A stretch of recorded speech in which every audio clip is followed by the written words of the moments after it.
자, 정치인이요. 아무리 어려워도 헛소리를 하면 안 됩니다. 이재명이가 집은 공공재다. 땅은 모두의 것이다. 이것은 맹제 자체가 헛소리입니다. 전 세계에서 공산주의 국가도 완벽하게 집은 공공재로 못했고 모두의 것으로 만들지 못했습니다. 지금 중국을 보세요.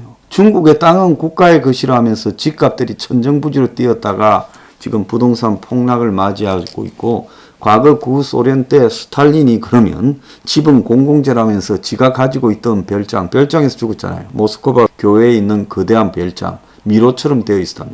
그것과 진짜 노동자가 주인이 되는 이 소련 사회에서의 노동자의 주택이 일치했겠습니까? 그러니까 아주 웃기고 자빠졌다라는 거죠. 그래서 이런 말로 이 청년들을 선동하려는 부분에 대해서 저는 정말 웃기고, 최근에 가장 웃긴 명제 중에 하나가 2030이 탈당 행렬을 한다. 어떤 데는 또 2040까지 윤이되고 나서 탈당 행동을 하고 있다. 집단 탈당을 한다고 보도가 나오고 있고, 홍은 비리 의혹 대선에 참여하지 않겠다. 이렇게 말을 했습니다.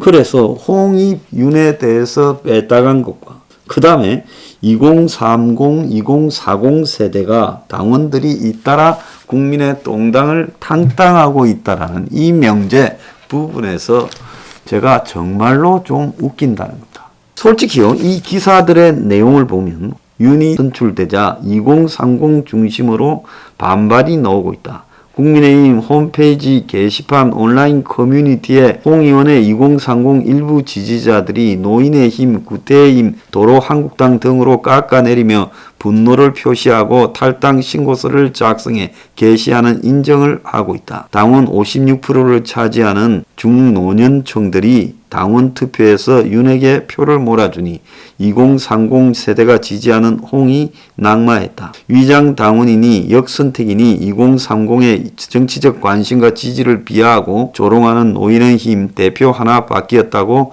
태생이 변하지 않는다는 걸 확인했습니다. 줄서기 하는 파리떼들이 있는 한 이 정당은 미래가 없습니다. 6070을 몰표로 대통령 만들 수 있으니 청년들이 홍준표로 가자고 호소할 때 역선택이라 무시하고 위장당원이라 조롱했겠지. 이제 노인의 힘 원하는 후보 세웠으니 어른들이 알아서 역풍 감내하고 잘해보시길. 경선기간 내내 홍준표 지지자는 가짜 민심, 위장당원, 가짜 청년이라고 공격하다. 이제 우리는 원팀이고 정권교체 이제 하나로 뭉치자는데 왜 그래야 하나. 남의 경선에 들어왔던 자들은 당연히 나가는 게 정상. 이거는 이제 비판하는 사람들이에요. 역선택이 안 됐다고 벨짓다 하는데 전체 지지율로 결정하는데 무슨 소리인가. 50대 이상은 아예 사람 취급도 안 하는가. 스파이들 가라. 지금 바로 탈당한다는 것은 공작 실패로 탈당하는 걸로 비친다. 후보가 탈당하지 않았는데 후보와 달리 움직인다는 것에서 후보와 같은 목적을 가졌다고 보기 어렵다. 자, 그리고 홍 스스로도요, 지금 이야기를 하고 있습니다. 저를 열광적으로 지지해준 2040들의 놀이터 청년의 꿈 플랫폼을 만들어 그들과 정치 일정을 가져가려 한다. 나머지 정치 인생은 이 땅의 청장년들과 꿈과 희망을 같이 하는 여유와 낭만으로 보내고 싶다. 청년의 꿈 플랫폼 회원수가 100만 명이 되면 나라를 움직이는 청년의 힘이 된다. 자, 이 부분에 대해서 제가 좀 웃기는 이야기를 좀 지적을 하려 합니다. 자, 홍준표의 공약 중에서 보면 청년을 위한 공약이 과연 뭐가 있느냐. 저렇게 청년들이 홍준표한테 열광한 거를 맞다고 하면 청년을 위한 공약이 뭐가 있느냐고 봐야 되는데, 청년 일자리 뉴딜 정책으로 110만 개의 일자리를 창출한다. 청년 실업자를 취업성공 패키지에 참여 교육시켜 매년 10만 명의 핵심형 중소기업에 취업시킨다. 중소기업이 있어야 청년이 취업을 하죠. 취업자 목돈 마련 지원을 위해 내일 채움 공제를 대폭 확대하여 4년 뒤 3천만 원의 목돈을 마련해 준다. 기술 창업을 활성화한다. 28만 개 일자리를 한다. 서비스업을 활성화한다. 32만 개의 일자리를 창업한다.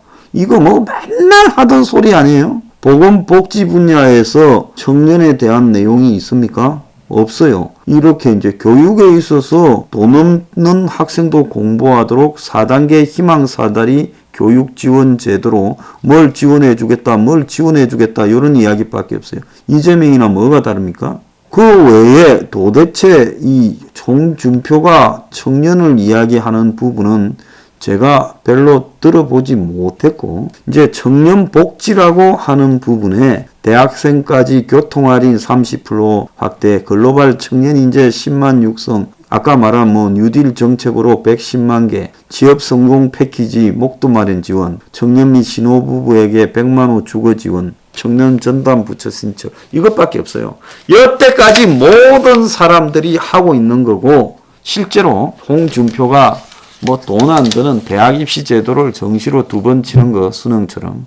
그리고 로스쿨 없애는 거, 그리고 의전은 없애겠다라는 거.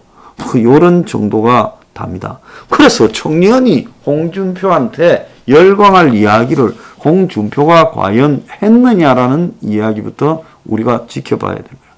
자, 그런데 윤 옆에는 기성 정치인이 둘러싸고 있습니다. 그러면 이 부분에 대해서 이준석이가 똥파리, 날파리 등을 다 쳐야 된다, 이렇게 말하거나, 또 김종인이 또 그런 말을 하죠. 옆에 파리들한테 둘러싸여 있다.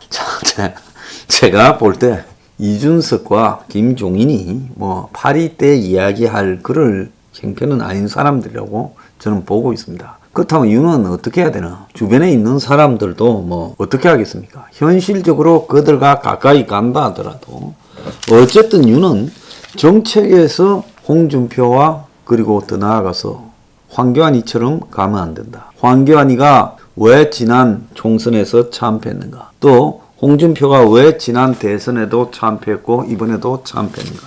이런 부분에서 윤이 적어도 그런 부분을 빼고 자기 나름대로의 사고 체계를 가지고 과감한 개혁을 할 그런 마음을 스스로 갖추어야 된다는 겁니다. 저 똥당의 수준에서 정치 입문 4개월이다. 이 선출직에 나선 적이 없다. 이런 말들은 아무 문제가 되진 않아요. 그리고 솔직히 말하면 상대가 지금 이재명인데 이 이재명이 그 길을 의심할 발언들을 연일하고 있습니다. 가장 대표적인 게 집은 공공재, 땅은 국민 모두의 것이라는 이런 말. 이건 정말 길을 의심하게 하는 이야기죠. 자, 그래서 윤이 이 어두운 시대에 대해서 국민들 앞에 한번 솔직하게 심정을 토로하는 것이 저는 매우 중요하다고 봅니다.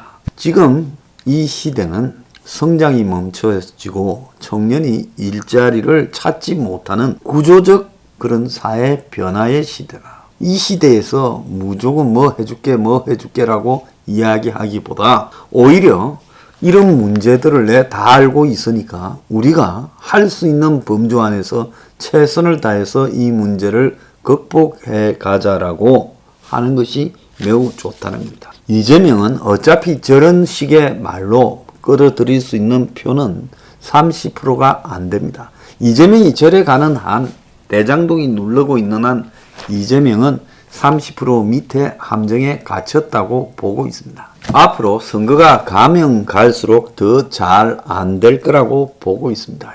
이재명 쪽에요. 그러면 후보 교체가 나올 수 있는데 후보 교체에서 버틸 수 있는 윤의 힘은요, 어디가 윤의 힘이냐? 후보가 교체돼도 눈도 깜짝하지 않고 그냥 이 사회개혁을 향한 자신의 가치로 밀고 가는 것. 후보에 따라서 말 달라질 필요도 없어요. 저 더불어 거수기당이 후보 교체해봤자 변변한 인물이 있으면 벌써 나왔지 어디서 나오겠습니까? 뉴페이스나 끌고 와가 할 건데, 자, 그런 뉴페이스가 국민의 열풍을 불러일으켜서 그야말로 후보를 교체하고 그러면서 저 거수기당의 정권을 연장시켜 가기는 쉽지가 않을 거라고 봅니다. 윤의 적은 이재명이나 교체된 후보가 아니라 어떻게 보면 윤 스스로의 시대를 바라보는 마음가짐이라고 보고 있습니다.